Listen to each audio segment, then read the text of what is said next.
Finally put some new art up. So I know that Spider-Man Into the Spider-Verse and Aquaman both come out in December, but I keep forgetting that they both come out a week apart from each other. It's just crazy to imagine that in 1 month we're gonna get a big, high concept animated movie about multiple versions of Spider-Man, and then 1 week later, a Aquaman movie. So if it's alright with you, I like to do some videos on these movies, starting with Into the Spider-Verse, and not because it's coming out first. No, I want to talk about it because it touches upon a concept that very few, if any, other comic book movies dare talk about, and that is the concept of the multiverse. And because it features the big screen debut of a character who might just be the biggest addition to the Spider-Man mythology in the past 30 years. I'm of course talking about Peter Porker, the Spectacular SpiderHam.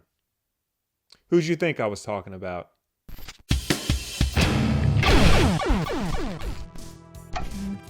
Spider-Man Into the Spider-Verse is more than just the first major animated movie starring Spider-Man. It's also the first major mainstream introduction of the concept of the Spider-Man multiverse. Throughout the years, both Marvel and DC have done one-off stories featuring weird, alternate takes on their classic characters.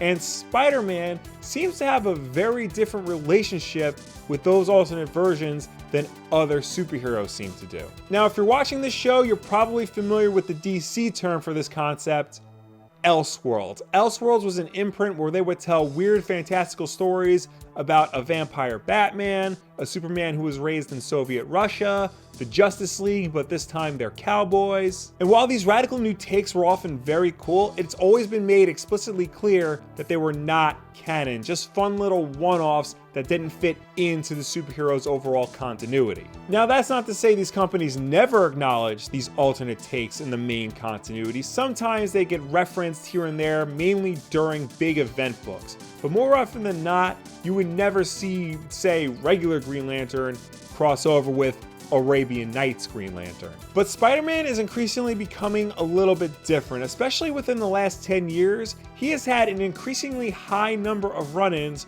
with his multidimensional doppelgangers. Now, there have been many examples of Spider-Man running into alt-reality versions of himself in the past. Most famously, this was the idea for the season finale of the 1994 animated series, the two-part Spider Wars. But if you ask me, this trend really started to get off the ground with the 2010 video game Shattered Dimensions. That game saw the regular mainline 616 Spider-Man team up with his counterparts from the Ultimate, Noir, and 2099 universes. The game was just okay. It sold well enough to get a terrible pseudo-sequel, but the idea of Spider-Man partnering up with his multidimensional brothers and eventually sisters was one that really seemed to resonate with audiences and creators. In 2012, we got the instant classic comic book miniseries Spider-Men by Brian Michael Bendis and Sarah Pichelli. This was the very first time that the main Spider-Man, Peter Parker, got to meet the ultimate Spider-Man, Miles Morales. And in 2014, writer Dan Slott just blew the doors wide open with the Spider-Verse event. This event saw Spider-Man team up with every alternate universe version of himself in order to stop the villainous Morlun. It featured returning favorites like 2099 and Mayday Parker, and introduced new fan favorites like Silk and Spider-Gwen. And Spider-Verse was not the end of all the different Spider people interacting with each other. We soon would get the ongoing series Web Warriors, and we are currently getting the ongoing event series Spider-Geddon. And it's all culminating with the release of the movie Into the Spider-Verse. Now, I don't know for sure exactly how many different Spider-Man and women are going to be in the film, but we know for sure that it's going to have at least 6 different Spider-Men in it. The lead Spider-Man in this movie is Miles Morales. He quickly became the second most popular version of Spider-Man since his debut in 2011. And if you ask me, I think this movie is a great way of introducing a wider audience to this great character. Of course, Peter Parker is in the movie. He's depicted as a much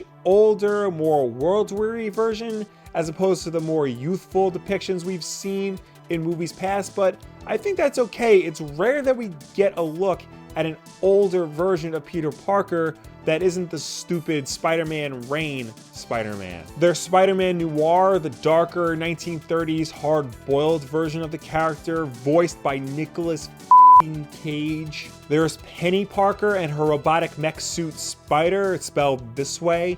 There's Spider-Gwen, the Gwen Stacy of an alternate universe that got spider powers instead of Peter Parker. And if you think people love Miles Morales, man, people freaking love Spider-Gwen. I mean, I don't get it, but that might just be because I'm old. And last but not least, my personal favorite, Peter Parker, the spectacular SpiderHam.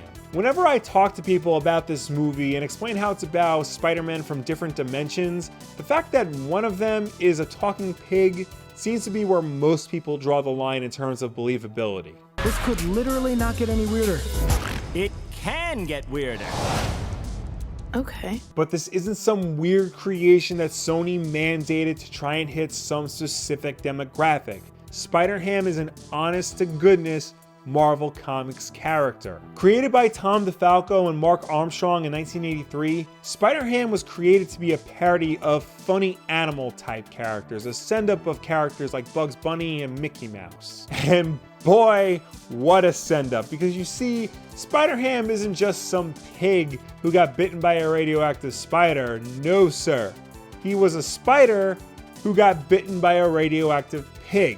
He then turned into a pig, but kept all of his spider abilities, thus becoming Peter Parker, the spectacular SpiderHam. Look, Variant recently did a video on the origin of SpiderHam, so if you want to know more, check that out. What I'm trying to talk about here is that the filmmakers of Into the Spider-Verse are embracing what could very well be the silliest aspect of the Spider-Man mythology, and I'm really excited for it. When adapting a comic book into another medium, particularly a movie, there's this idea that filmmakers have to take the source material seriously, that they have to make a serious, no-nonsense film. And that's not necessarily true. See, what filmmakers and honestly often fans forget is that there's a difference between making a serious movie and taking the source material seriously. For example, Superman the movie takes its source material seriously. Richard Donner and co. knew the importance of Superman as an icon and as a popular character. They knew his supporting cast and overall mythology were also important and found ways to work the most important bits into the film. Meanwhile, something like, say, Fan4stick didn't take its source material seriously, and the filmmakers tried to overcompensate for the more whimsical aspects of the Fantastic Four by trying to make things much more serious, by trying to have everybody wear black and just be super depressed that they have superpowers. Or Batman and Robin. That movie sure as hell didn't take its source material seriously and instead turned The Dark Knight into a big joke. 7 million.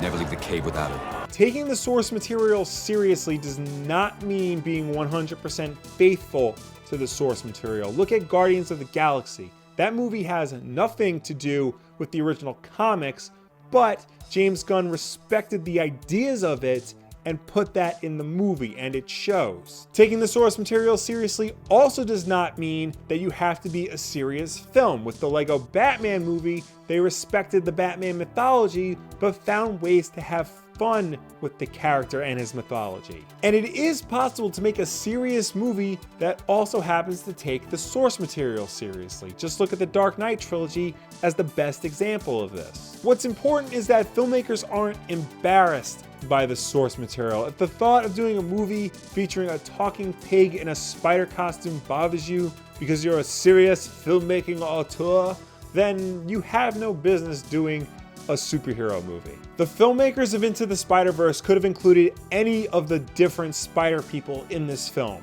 2099, punk rock Spider-Man, the Spider-Man of India. But by specifically throwing in SpiderHam, they are showing that they're not afraid of the more outlandish, more cartoony aspects of Spider-Man. And yeah, maybe because it is an actual cartoon, it's easier to work in weird crap like this, but that isn't always the case. There have been animated adaptations that have made changes for the sake of realism in the past. For example, in Batman the Animated Series, I'm pretty sure Zatanna was just a really good magician, not basically a sorceress like she is in the comics. Even that show, as faithful as it was, as serious as it took its source material, even that show felt compelled to change a more fantastical element because it didn't fit the more serious tone of the series that they were going for. But not Into the Spider-Verse. They are going all in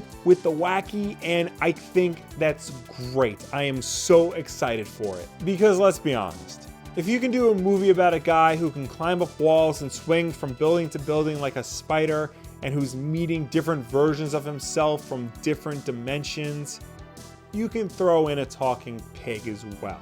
It's not gonna seem out of place, and it's not gonna freak anybody out. Do animals talk in this dimension? Because I don't want to freak them out.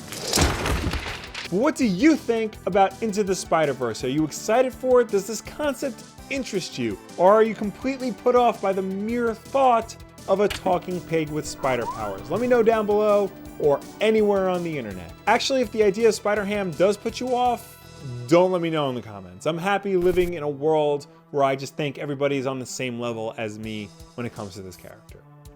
Ignorance is bliss. If you're looking for more Spider-Verse goodness, be sure to check out the Amazon affiliate links in the description below. Also be sure to check out Wulff Apparel. Our brand new fall winter collection has launched, and it's nice stuff. I'm not wearing any of it right now, but go to the website and see it for yourself. It's good, trust me. And as always, new videos every Tuesday and Wednesday. Saturday is the backlog, and Wednesday night at 9 p.m. Eastern is Wulff Live. So subscribe to see all of that. Like this video and share it with a friend who may be confused by the whole idea of Spider-Man running into different versions of himself, or a friend who may be confused as to why John Mulaney is playing a talking pig in this movie. Thank you all for watching. I'll see you next time.